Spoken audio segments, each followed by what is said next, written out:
मंत्री वीरेंद्र सिंह सठिया चुके हैं। पहले भी कई मर्तबा में बताया, अब बार बार उनकी बात को दोहराने का कोई अर्थ नहीं है। वो तो कुछ भी कहते हैं, कभी किसी के स्टेज पे चले जाते हैं, कभी कुछ बोलते हैं, कभी अपनी बात अपने मंच से अलग से कहते हैं। वो पार्टी की मुख्य धारा से जुड़े हुए हैं ही नहीं। उनकी नसीहत कौन मानेगा? और 75 पार वालों की तो बीजेपी में वैसे ही कोई कुछ नहीं होती। तो साहब, आपके मित्र केसी त्यागी जी हरियाणा आए थे कुछ समय पहले, उन्होंने भूपेंद्र सिंह हुड्डा को हरियाणा का पॉपुलर लीडर बताया, तो इस पर आप क्या करेंगे? भूपेंद्र सिंह हुड्डा 2 बार प्रदेश के मुख्यमंत्री रहे, लीडर तो है ही, नो डाउट, उसको तो मैं भी नहीं नकारता। आज के समय में पॉपुलर लीडर बताया उन्होंने हरियाणा का। पॉपुलर लीडर है कि नहीं है, वो तो 2 बार प्रदेश के मुख्यमंत्री रहे, तो लीडर तो है ही ना। पॉपुलर नहीं है। पॉपुलर तो प्रदेश की जनता तय करेगी कि कौन पॉपुलर है, वो तो चुनाव में डिसाइड होगा। लोकदल की रथ यात्रा के बाद आप जनता के बीच में कैसे जाएंगे? हम तो प्रदेश की जनता के लगातार संपर्क में हैं, जनसंपर्क हमारा चल रहा है। ये नव संकल्प रैली भी जनसंपर्क का हिस्सा है। हरियाणा राजस्थान में जो है जजपा को जो प्रदर्शन रहा है, उससे हरियाणा में आपको लगता नहीं नुकसान होगा पार्टी? हर राजनीतिक दल आगे बढ़ने का काम करता है।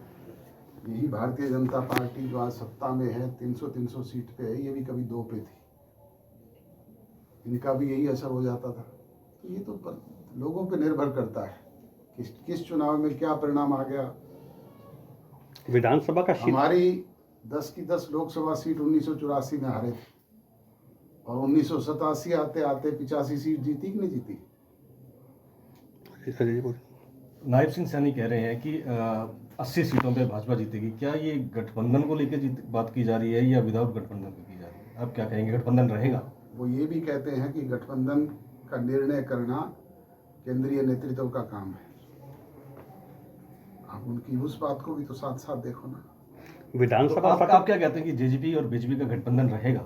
ऑलरेडी हम एनडीए के पार्ट हैं, हरियाणा में मिलकर के सरकार चला रहे हैं, तो दूसरी बात हमें करनी नहीं चाहिए। विधानसभा सत्र शुरू होने वाला है, विपक्ष बहुत से मुद्दों को लेकर है विधानसभा में आने वाली, तैयारी है क्या आपकी? बिल्कुल तैयारी है, सरकार तो हर सदैव तैयार रहती है।